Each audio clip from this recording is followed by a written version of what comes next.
the Week 9 preview show. Carson Fox with you here for another edition of Fox on West Virginia Mountaineer Sports, breaking down the TCU Horned Frogs who come into Morgantown on Saturday with a 5-2, 2-2 conference record at our beloved West Virginia Mountaineers, 2-5, 0-4 in conference play from Milan Puskar Stadium in Morgantown, West Virginia. A 6 p.m. Eastern Daylight Time kickoff on ESPN Plus if you aren't able to or not choosing to attend this game in person. If you care what happens in Vegas, the ESPN betting odds for this one are now up to a 16.5 point favorite for the Horned Frogs. They opened in a 14.5 point favorite.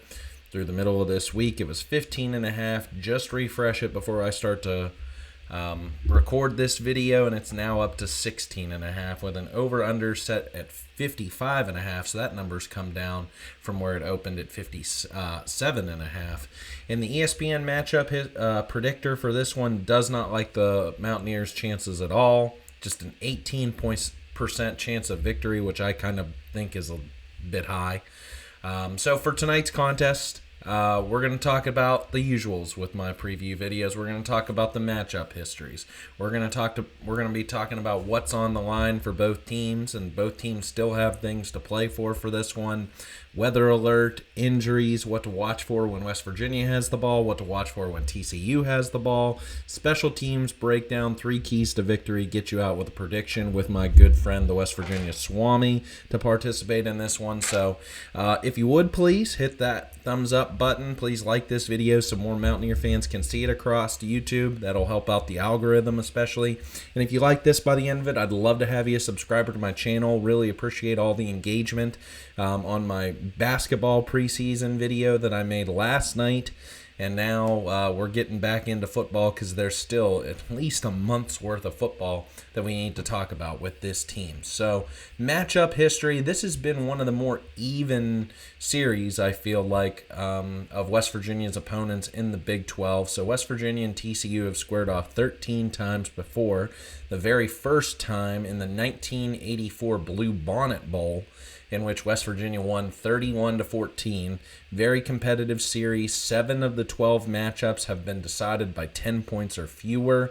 The last year this game was played was 2 years ago in Fort Worth, Texas, in which West Virginia won 24-21. Thrilling game. Garrett Green on just 1 day's worth of practice after missing the prior 2 games due to an ankle injury led West Virginia to victory. He, C.J. Donaldson, and Jaheim White combined for 187 yards rushing and 3 touchdowns, while the WVU defense wrecked quarterback Chandler Morris and running back Amani Bailey. 9 tackles for loss and 5 sacks on the day, with Sean Martin and Mike Lockhart having 2 incredibly pivotal field goal blocks in that game. That was a thriller that came down to the wire, and after beating Texas Tech and Pitt the 3 prior weeks, West Virginia in that 2023 season was really riding high after a disappointing, kind of lackluster effort in Happy Valley against Penn State in Week 1, went into a bye, and then we're coming back for homecoming against Oklahoma State, and we know the history on that one. So what's on the line for both teams in this one? Let's talk about TCU first. TCU beat Baylor last week, so despite in-conference losses to ASU and Kansas State now over the last month, they're not out of it in Big 12 play and have a lot to play for after a bye week next week with Iowa State, BYU, Houston, and Cincinnati on the horizon. So they want to add to their resume, check one more box, go into this bye, get healthy, and then take like a stretch run in the month of November to try and get back into the Big 12 championship races. Now it's starting to open up a little bit with BYU undefeated, Houston having a really good season, Cincinnati as well, Arizona State's not out of it, Texas Tech suffered a loss last week, but they're still a top 20 team in the country. Anyway, let's talk about our Mountaineers. West Virginia, of course, laying a massive egg last week on the road at UCF, 45-13. I would say if players haven't checked out already, and I would say enough players to make an impact within the game. I'm not saying everybody. I'm not saying everybody's checked out by any means, but enough so that, both head coach Rich Rodriguez and defensive coordinator Zach Alley mentioned that about loafing in their press conferences earlier this week. So that's being called into question even in just week 8 of the season. I can't believe that that's happening, but this is probably West Virginia's last stand. It's the coal rush. This is a game in which, finally get a night game kickoff, 6 o'clock. You have the special coal rush uniforms that look absolutely gorgeous. Love those black and white unis. I love that West Virginia University is honoring, its state's natural resource, people and coal. And they're doing it in one football commemorative outing like this. I love that they did it last year, even despite the loss against Iowa State in that game. So now bringing it back. I didn't think they were going to do it on homecoming, but I think better, now than later, to use a different kind of phraseology there, is West Virginia really needs a shot in the arm. And if you can do it for Gen Z players by wearing different uniforms, have at it, even though they're not wearing West Virginia's traditional old gold and blue colors. So West Virginia, I looked this stat up when I was doing my research for this week's show. West Virginia hasn't lost 6 games before Halloween in a season since 1978. So this is truly historic, that this kind of suck predates the modern era of West Virginia football, which I always consider is 1980, when Don Nehlen came in, Milan Puskar Stadium was open, the Flying WV, wrong-shouldered Flying WV logo was established. This is what could be the worst 7-year stretch in West Virginia football program history in terms of winning percentage since 1973 to 1979, stretching through the Bobby Bowden through Frank Signetti eras. That was a 46% winning percentage there from 73 to 1979. So West Virginia has to still win one more game this season to exceed a 46% winning percentage for this second-year stretch. So I can kind of consider this, if the way that this ends up, potentially a 2-10 season, could be technically the second dark age of West Virginia football, at least for anyone who is 60 years or younger. Or 60 years or older. This is really the first for anyone who's younger. So I think that is why, over the course of the last week or so, and reading some of your comments here on YouTube, is just West Virginia is tired of being embarrassed. They can understand losses, and I think I'm in the same camp as you all, is that if UCF last week, like I said, 7 points, 10 points, 14, but 31, that is what, as I've said, with the investment that fans are making, their time, talents, treasure, an investment into being a fan, and that's what it takes in today's modern era of college football. You can't just be a fan. You have to buy merchandise. You have to support the NIL collective, buy season tickets, parking passes. It's incredible. It is absolutely incredible that the kind of grassroots supports that it takes now to support, a college football program. For some of the bigger, programs out there who, have just larger fan bases and can fill 100,000 seat stadiums, it's a different world. It's a different ball game. But I just consider it's gotten incredible, the kind of commitment that you need to make as a fan for the last 5 years now, ever since the transfer portal, NIL, became legal. So what I would say, what's on the line, I feel like, is just trying to quiet. I feel like the same kind of vitriol and anger and everything that's erupting out of the fan base that happened right around the Kansas State game last year. I was at that game. I think that was in between when Neil Brown, was talking about the "did they have fun" comments, and that was a really ugly time. I feel like that's starting to come back just a little bit because, there was a a faction, and I included myself as part of this. Whenever the news was broken that head coach Rich Rodriguez was being rehired as the new head coach, so I think there was a sect of the fan base that was really not happy with that hire because of everything that happened in 2007. I'm of the percentage that after the introductory press conference was willing to give Rich Rodriguez, a second chance at this opportunity for redemption. And I mean, he and his staff have really worked their tails off since the day they got here, with everything that they did, from assembling the staff, the rest of the administration, recruiting the high school, re-recruiting the 2025 high school class, transfer portal recruiting, spring, summer, everything, and then into this season, the grind never stops, and they truly haven't stopped. So they are giving everything they can to build this program up from scratch.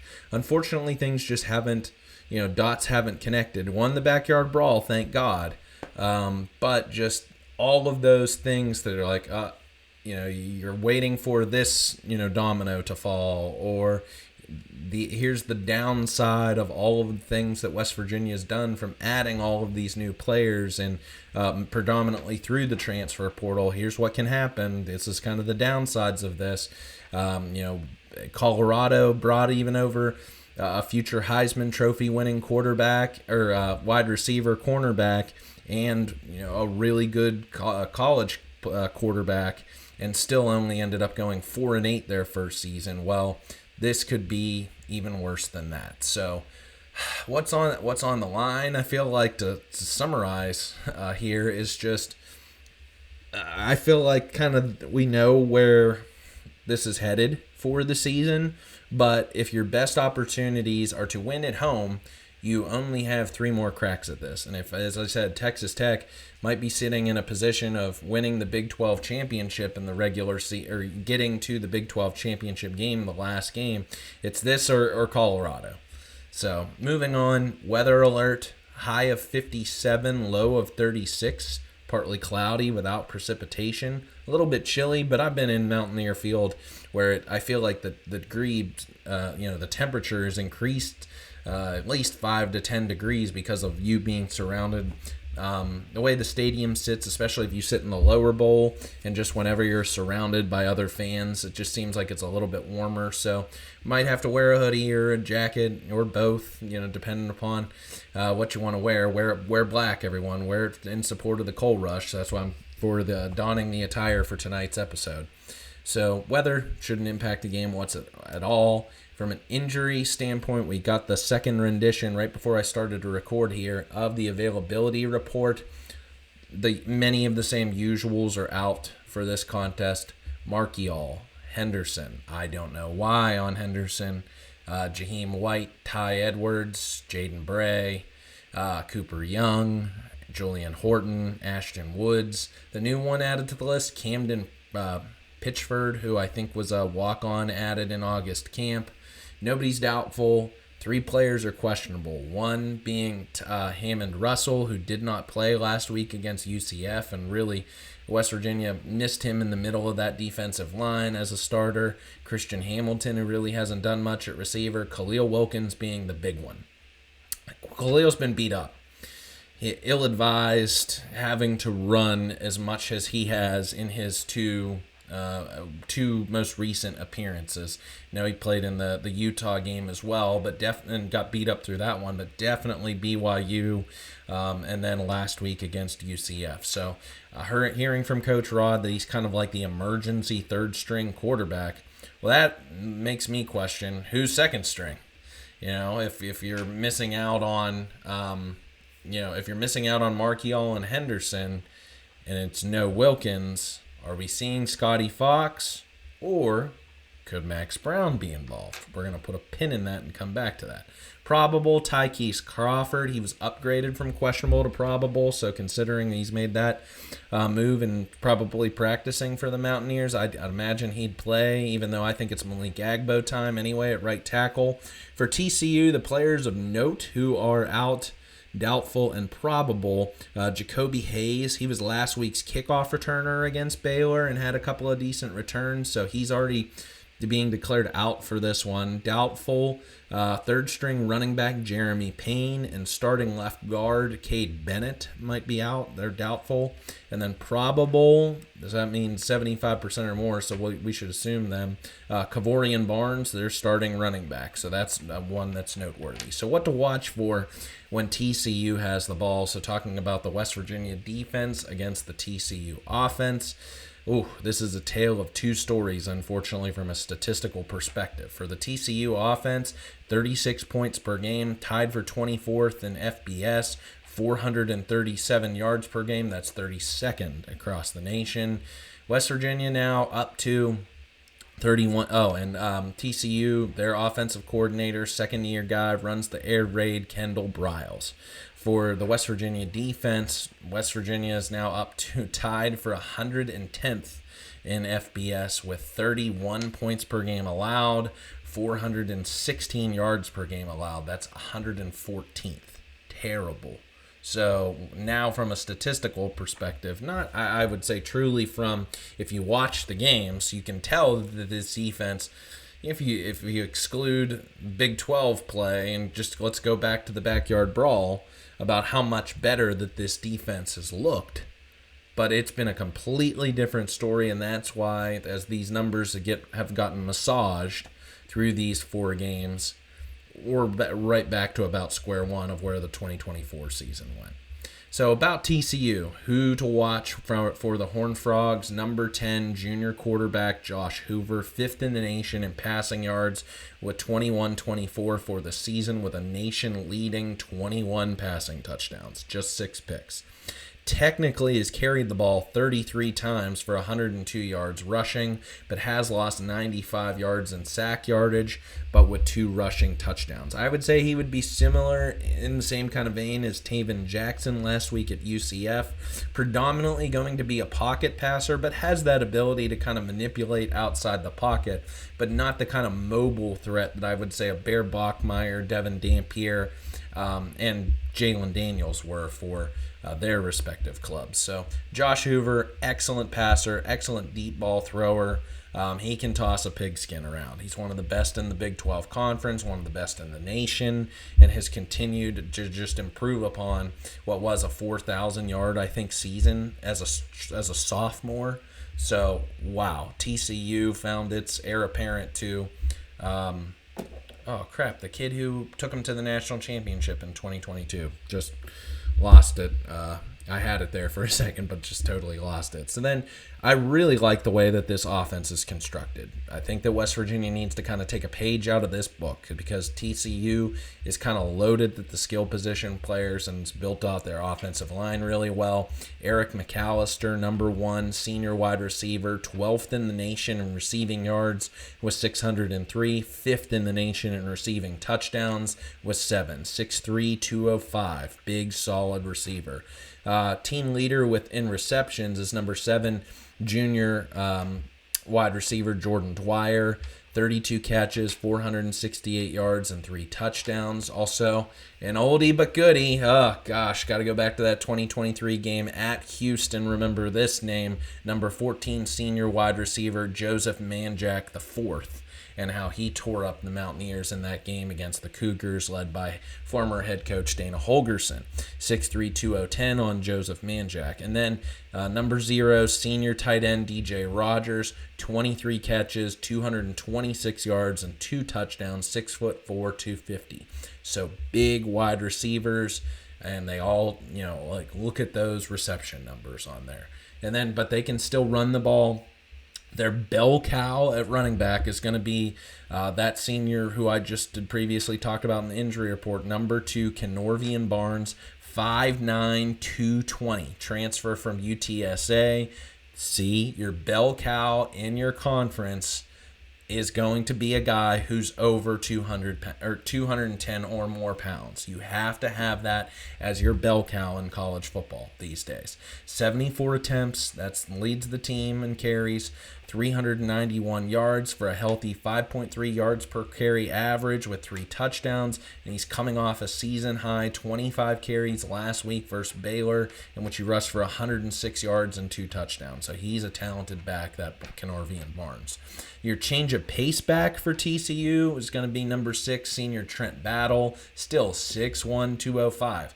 33 attempts for 234 yards. That's an even better yards per carry average than Barnes at 7.1 with 4 touchdowns. Had a 65-yard long last week against Baylor. So they have a home run threat in Trent Battle and then a bell cow in Kenorvian Barnes, similarly to how UCF did it last week with Jaden Nixon being the home run threat and beating it with Miles Montgomery taking the predominant amount of carries. So Jeremy Payne's already said Dallas is doubtful. Third string sophomore running back, only 5'10", 180, 38 attempts for 156 yards and 2 touchdowns. But TCU will get multiple guys involved in the backfield, especially if they start to blow out West Virginia in the second half and get some more people involved. But all 5 of TCU's offensive line have been in the TCU system for more than a year, with 3 of them being redshirt seniors. So they've been able to gel for many games together, completely different than the West Virginia offensive line coming into the season. So I wouldn't be surprised. Here's my first point about TCU's offense against West Virginia's defense. I wouldn't be surprised at all if TCU takes the offensive blueprint from UCF last week and tries to take shot after shot in the WVU secondary. And Taven Jackson to Josh Hoover is McDonald's to Five Guys. So Josh Hoover is going to have much more success than Taven Jackson. If West Virginia, I noted in the recap video of that game against UCF that Nick Taylor just completely left his zone to try and stuff Taven Jackson from taking off for a rush for a first down. If you leave your zones or you leave your man and you're not on them like flies on shit, they are going to torch you. And they are not going, just in the same way, if you watched that North Carolina game week 1 on Labor Day, my goodness, they will throw it all over you and they will just take pelts. Like that chalk it up, he's got a lot of ammo in the gun and he's going to throw it all over you. So if the WVU secondary is just going to kind of free ball it, and the front 7 can't generate a pass rush for the 5th consecutive game, I can't believe that this team has not gotten a sack since the Backyard Brawl. That's astounding in a terrible way. And then I heard this statistic from the Three Guys Before the Game podcast that West Virginia now in the season, when owning the turnover margin, is still 0-4. And going back to 2002, great note by Tony, that they've won over, 109 games and only lost 19. So, my goodness, it's just this is just an aberration of a year in every such way. The injury situations, you thought you had a really good defense and then they've just been torched in conference play. If Hoover doesn't have a 300-yard, 4+ touchdown performance, I will kind of be surprised. But I guess anything can happen at night at Milan Puskar Stadium. That's why we love it. So the individuals that I am keeping my eye on in West Virginia's defense, because again, if they gave up 45 points to UCF, just imagine what TCU is going to do against them.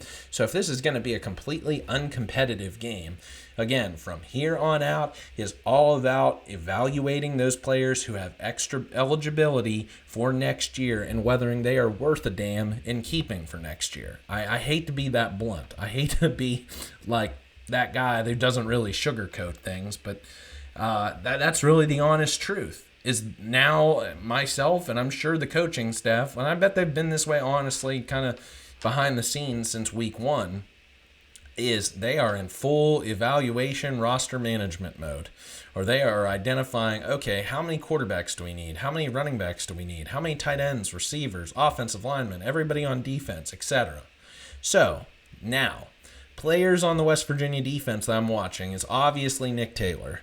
Again, I think he's just in the wrong position playing safety. I think he's a corner by nature, but having to keep Michael Coates on the field as well as Jason Chambers because they are two of your better defensive backs, you're either going to have to cut your losses and sit one of them for more time to get Taylor in his true natural position of cornerback, and he's probably the best returner West Virginia has at that position with the eligibility that he has left. So getting him out of the safety position potentially, but if he stays at that safety, how does he do? Does he have one of those kind of boneheaded plays like he had in the first quarter last week? I'm keeping my eye on number 19. Or is he 16? I think he's 19. Also, I think bandit outside linebacker Curtis Jones is now starting to take over for Jamori Robinson and Braden Siders at that position. And I loved what he did. If you watch my recap against UCF, and I'm really glad, I think it was Blue Gold Nation I saw on Twitter, kind of came up with a small mini package about him to talk about his story. I love it. I love what he's doing. I think that if you have an opportunity and it doesn't necessarily break the bank, you'd like to bring in another edge rusher this offseason. But for now, I really feel comfortable in Curtis Jones being a backup or rotational kind of guy at that bandit position. And got 37 snaps now last week against UCF. 4 tackles, did have a tackle for loss in that game. So love what Curtis Jones Jr. is doing. He's just flying all over the field, number 18. I'm also watching in the middle of the defensive line 2 guys who I really are fighting for, one spot to stay.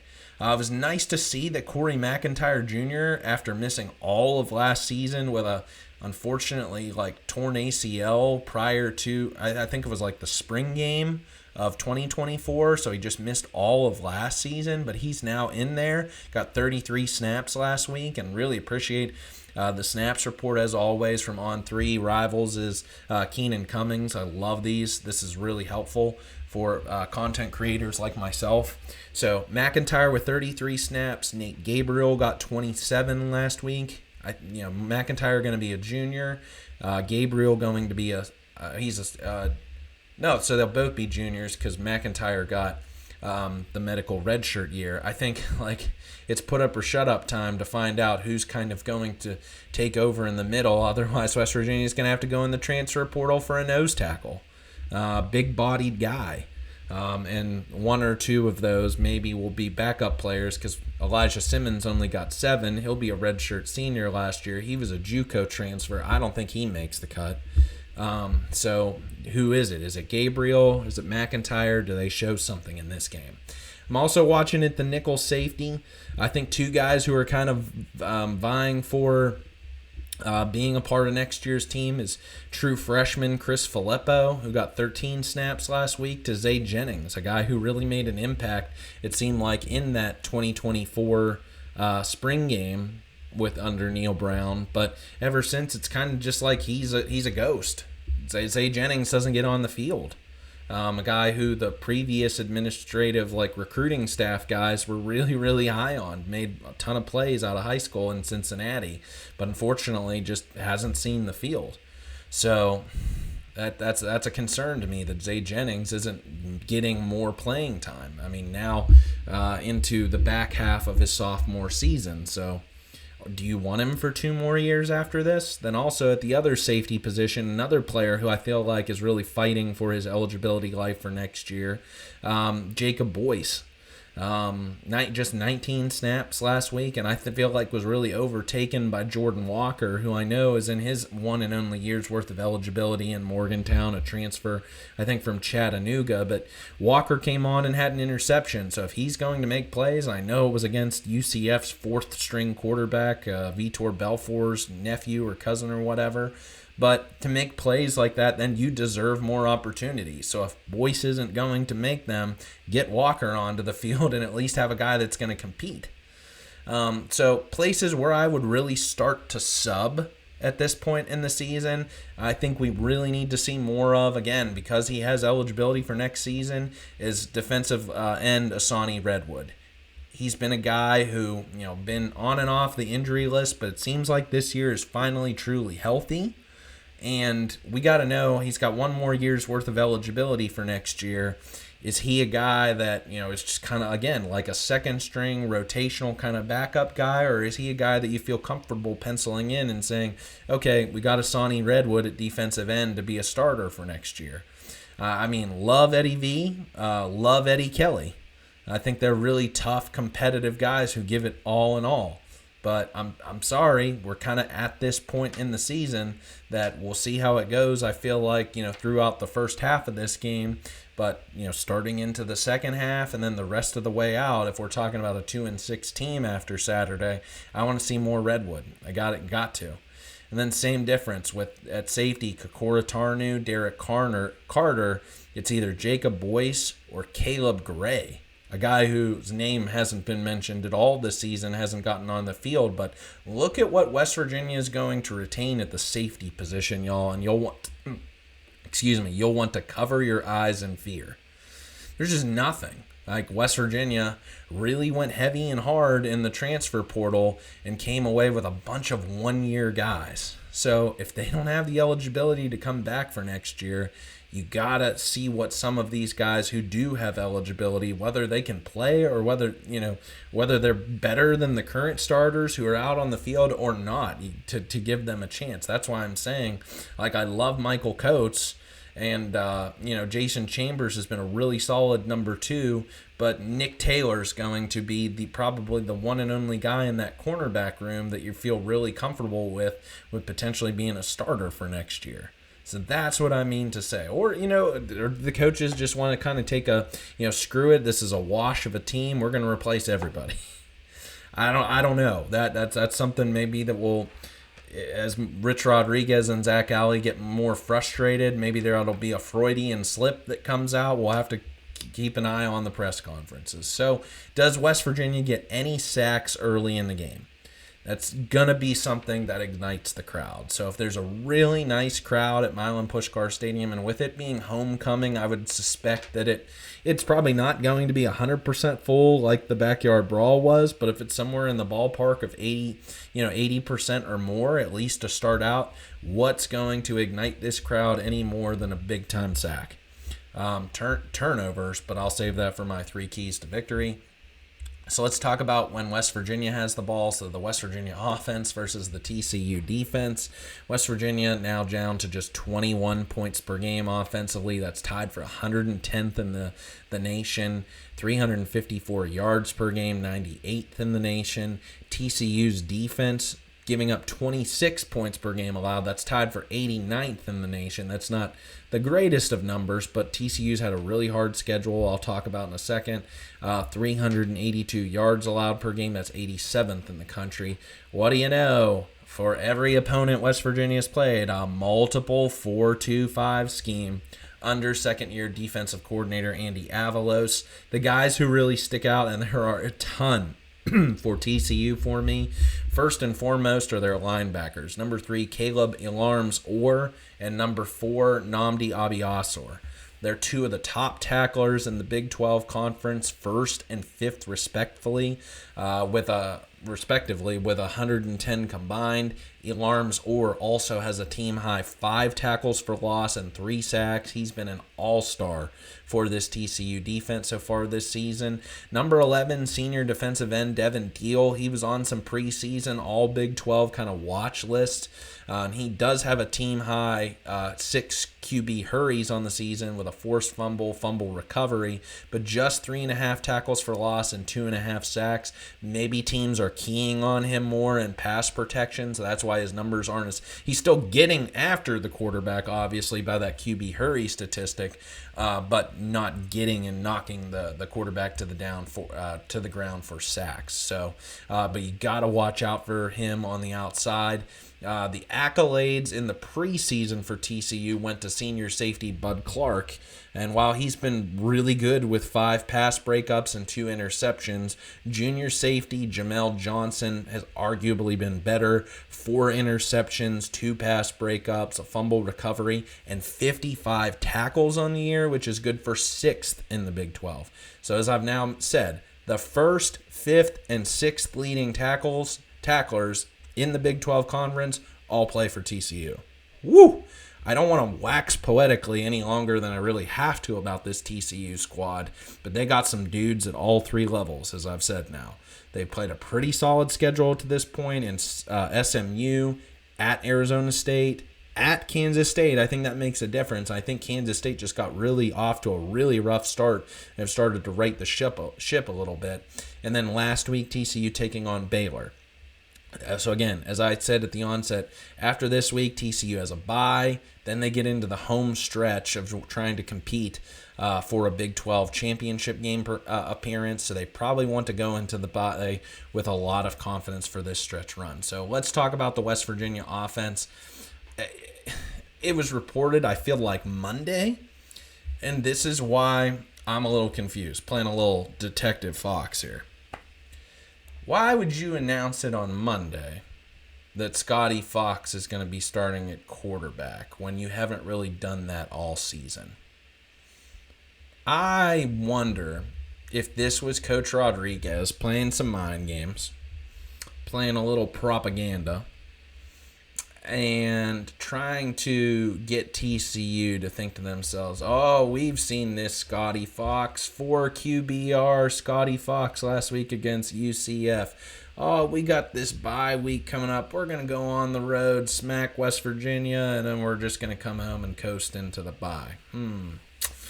I think the trap card, if you have activated my trap card, I think we're going to see Max Brown actually at quarterback. To not be on either of these availability reports for the last couple of days, Max Brown was held out of the fourth quarter last week when it was very obvious that West Virginia needed to move off both Khalil Wilkins and Scotty Fox for that game, but instead Brown was held out. I think he's going to be playing quarterback. I think he's West Virginia's best chance in this one because Scotty Fox is just truly not ready at quarterback.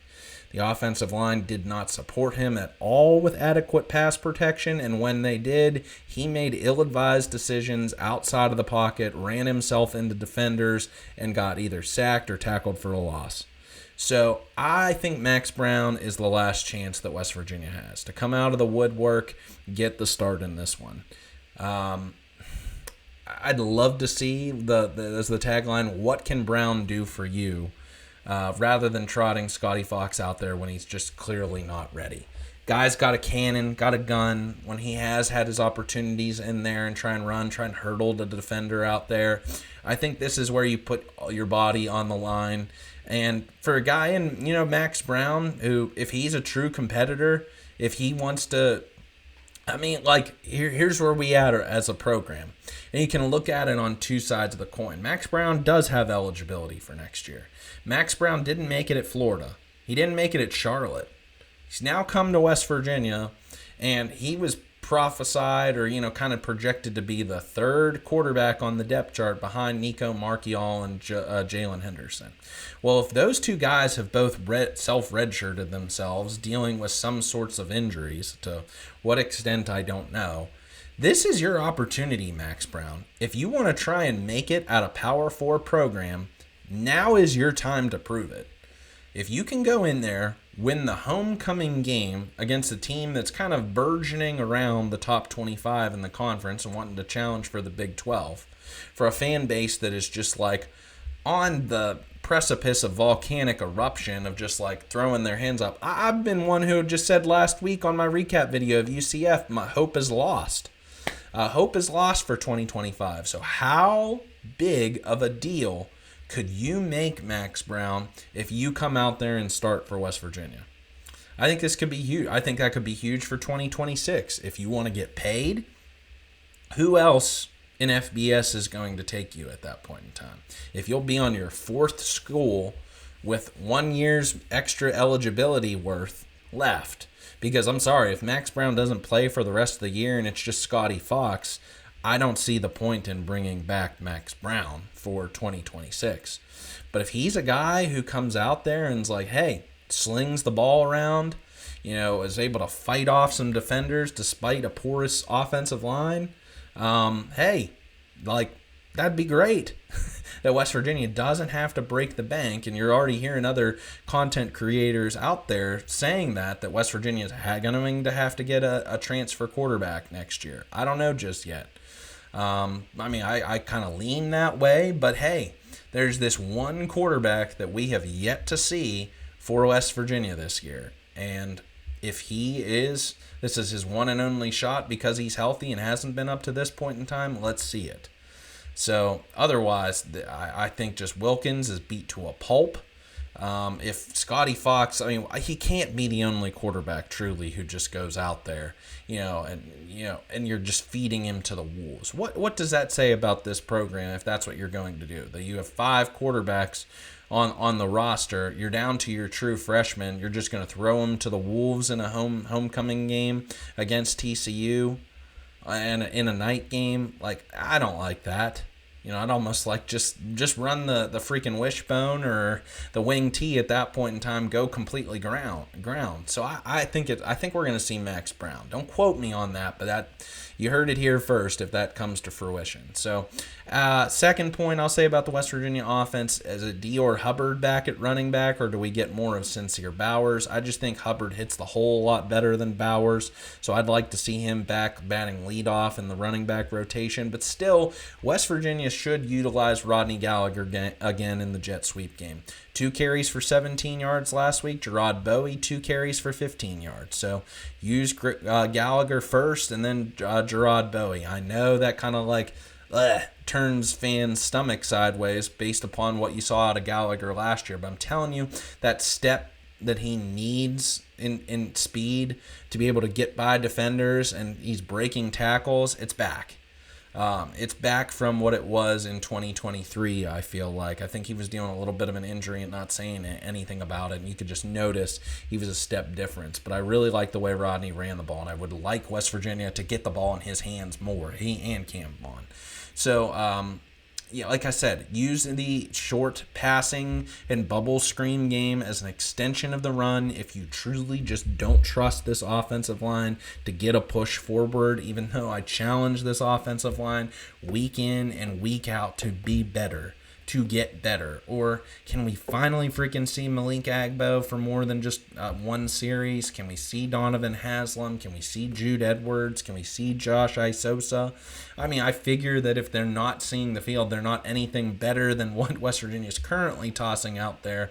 But, if the first time I eat at a fast food restaurant, I don't like the burger, I would like to try something else the second time. So why are you keep feeding me burger after burger that I don't like? I've made now 2 burger references in this show. I love that. So third point about West Virginia's offense, take your shots downfield to keep this TCU defense honest and keep Cam Vaughn engaged in the game.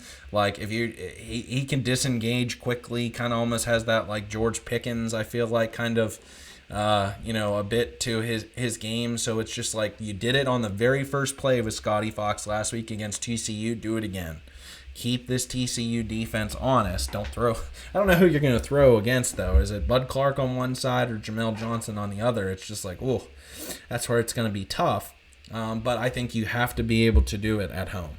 Special teams, kicking, Cade Hensley, arguably his worst game as a Mountaineer last week, missed a 44-yard field goal, missed an extra point in that one. Now 5 for 7 on the season with a long of 45, 18 of 19 from extra points. For TCU, it'll be, he's rolled out for this one. Didn't I say him? Kyle Lemmerman. So Kyle Lemmerman's out for this one. Oh, wait, I'm sorry. Apologize. Did kick week 1 against North Carolina, 2 for 2 on the season, 6 for 6 on extra points. But ever since, it's been sophomore Nate McCashland. He's just 1 for 3 on the season. He's been kicking through weeks 2 through 8. He is perfect 29 for 29 on extra points for the season. So an interesting wrinkle to this game if TCU decides to go for it in some of those kicks that are from 40 yards or more. Very interesting to keep aware of. We got an Australian puntering contest. All right, here we go. Ollie Straw had arguably, after having what I thought was arguably his best kicking performance 2 weeks ago against BYU, or with the bye in between, awesome last week at UCF. 9 punts, averaged 47 yards per punt with a season-high 61-yard boot. He had also a 50-yarder and 3 inside the 20. He was awesome. He was awarded, according to Coach Rodriguez's show at Kegler's earlier this week, of the player of the week for West Virginia last week against UCF. So love it what Ollie's doing in his final year's worth of eligibility. The question I proposed on Twitter last week, I think it was like Mountaineer James J. Dub, proposed. This is what I proposed to him when we were talking about the notes about Ollie Straw and the statistics, because I think he needs one more punt to have as many punts for his career as Todd Sauerbrunn, who was awesome and then had a decade plus long punting career in the NFL. I don't know if Ollie, if he keeps punting the way he did last week against UCF, he'll definitely get some looks, but I don't know if he's NFL bound. But to get up there in the top 3 in punting in West Virginia football history is awesome. On the opposite side for TCU is Ethan Craw, senior. 24 punts, 43 yards per punt average, just like Ollie. 8 inside the 20, 5 of 50 plus with a long of 55, so it'll be a good one from a field position battle. On kickoff returns, not much to say. I already mentioned about Hayes being out in this one for TCU. They have had 5 different guys return kicks so far on the season, so we'll see who, but none of them have really done too much in that department, so we'll see who gets used in the rotation. For the last 4 consecutive games, neither in punt returns or kickoff returns has Preston Fox, had an opportunity to do anything. So, just the opportunities are not really presenting himself to go and do what he does best, and that's return kicks. So, I hope he gets an opportunity in this one. Wink, wink. I might be mentioning that in a second. And then for TCU, Jordan Dwyer has not done anything at all. 5 returns for 11 yards on the season. So outside the Australian punting contest, not really too much of a juicy matchup, I feel like, in special teams. But my 3 keys to victory, then I'll get you out on our prediction, and we'll consult the Swami. 3 keys to victory. I feel like I could say 100 things because I don't really give much of a chance for West Virginia to win it. But if I'm trying to envision a situation in which West Virginia, here's the formula that I feel like you would need to concoct to be able to do it. You need, first and foremost, a backyard brawl-like effort at night in which you force multiple turnovers and then score off those turnovers. That's the caveat that you have to add in this situation, because it's not just enough for West Virginia to force turnovers. We saw that in the Ohio game, is that West Virginia needs to take turnovers and then turn them into points. It's like, points off turnovers in basketball. Like if you force a steal, it doesn't really do as much if you, kick it back, run your offense and miss a shot, as it is if you get that steal, break down the court in a, breakaway and for a slam dunk or alley-oop.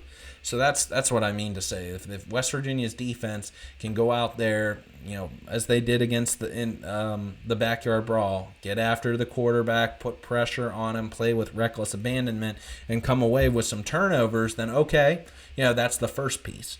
I think the second piece, in addition to scoring off those turnovers, is West Virginia needs some explosive plays, and I just don't trust it to come in the passing game when West Virginia for the season has only had 7 passes for 30 or more yards. So if it's going to come, it's going to come in the run game. It's going to be kind of one of those like Letty Brown against Kansas kind of efforts, where it was against Virginia Tech. Where, I think he actually did it twice, Kansas and Virginia Tech. Maybe I just forget that one. But where kind of like the defense all gets sucked into one area, the running back, let's say Hubbard in this situation, or Bowers has enough speed. Just defense kind of gets sucked in one way. You throw the one block in the right situation. There's good enough speed, maybe break a tackle on the outside. Jaheim White could do this for you. That is what is so debilitating and depressing for this season, is we didn't get to see Jaheim White be the guy to be able to do this, because West Virginia has that kind of a home run threat in him. Instead, they're playing guys who are truly just not ready.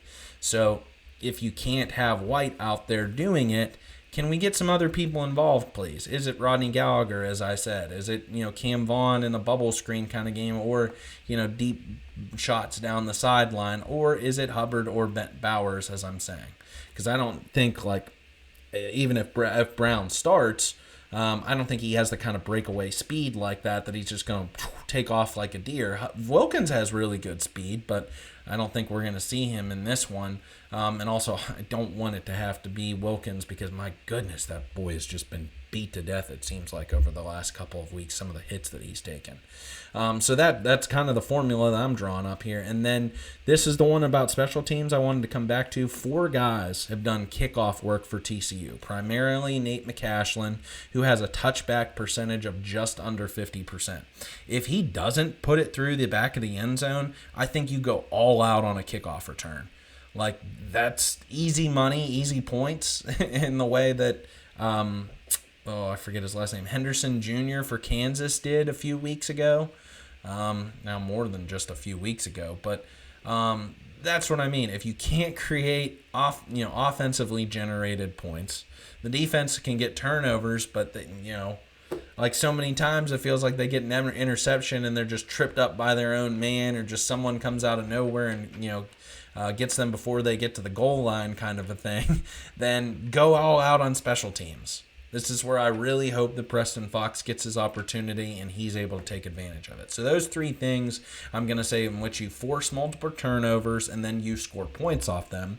You need some explosive plays, and hopefully, the crowd can enliven you and motivate these guys. That's really the one intangible quality I feel like that, that West Virginia, if there are guys out there who are just cashing NIL checks at this point in time and feel as if they have no prospects for the NFL so that they can really coast over this next month, don't have to put their body on the line to potentially get themselves injured or loafing.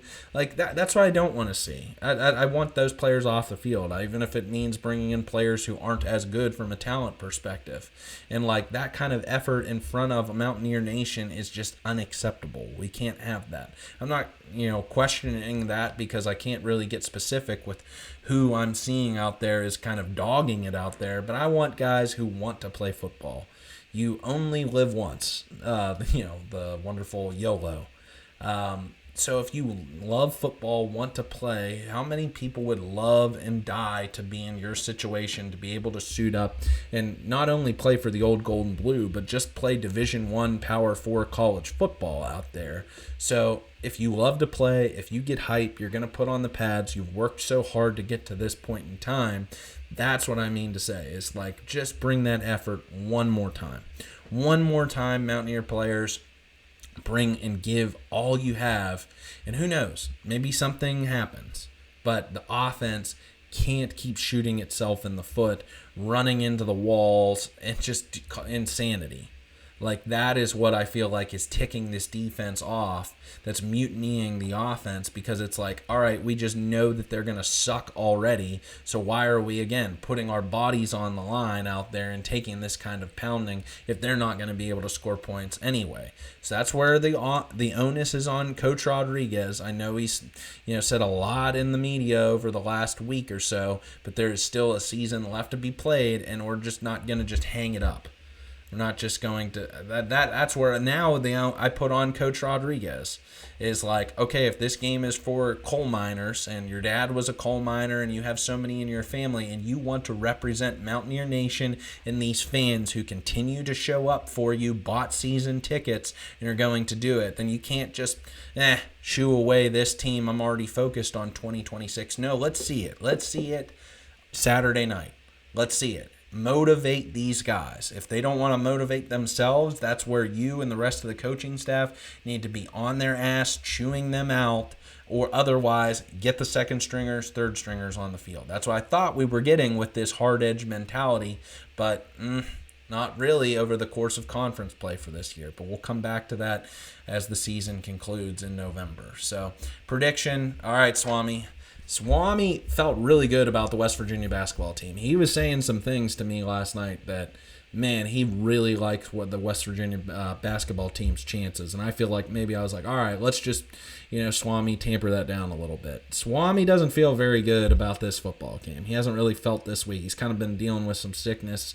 He thinks that was kind of brought on because of that TCU game last week. So, but the Swami did say, Carson, I think you might be onto something here with the quarterback play. So if it's Max Brown, I think we're going to, at quarterback, I think we're going to get a closer game. I don't think we're going to get a win, for West Virginia. And again, now I'm 4-3 on the season, kind of ticked that, I'm down to this record. RMU correct, Ohio wrong, Pitt correct, Kansas wrong, Utah correct, BYU correct, UCF wrong. So I've dropped now to that on the season. Preseason, I didn't feel good about this one from the get-go, going back all the way to the summer because of the talent that TCU had coming back for this year. I said 38-30. If it's Max Brown at quarterback, I think we're going to get somewhere in the ballpark of maybe a 38-17 game. So, yes, TCU would beat the spread in that situation. If it's Scotty Fox at quarterback, I think it's somewhere in the ballpark of 45-7, and I would really warn Mountaineer Nation of anybody out there who's making the kind of big investment to go to this game. Again, your prerogative, how you want to spend your Saturdays. I'm not going to tell you how to do it, and I love Mountaineer games and would love to, go to this one. Just to be there for the experience of, I really loved like the Coal Rush, seeing it on TV last year against Iowa State. But if it truly is Scotty Fox at quarterback out there, and he's thrown to the Wolves, and this defense is like, why try? I could see her at somewhere in the ballpark of around 45-7, and that will be ugly at Mountaineer Field. Ugly. Ugh. Don't want to see that one. So how are you feeling about this one, Mountaineer Nation? Let me know your thoughts, good, bad, or indifferent, in the comments section. Once again, if you've liked this video, please like it so more Mountaineer fans can see it across YouTube, and hit that subscribe button because I'd love to have you as a subscriber to my channel and engage with me. I try to give as much feedback to fans whenever they leave comments on my videos or engage with me on Twitter. So please, I love that kind of back and forth to talk about Mountaineer football, basketball, baseball, and everything else under the sun. So thanks for tuning in for this another edition of Fox on West Virginia Mountaineer Sports. I'll be back on Sunday to recap it, whether, as I said, if it's 45-7, 38-17, or who knows, maybe West Virginia wins. That would be absolutely lovely. So I would really love that, and I hope that I'm talking about a win, and we can actually analyze this game, a competitive game, come Sunday as well. So hail West Virginia, spot the ball, baby, and let's go.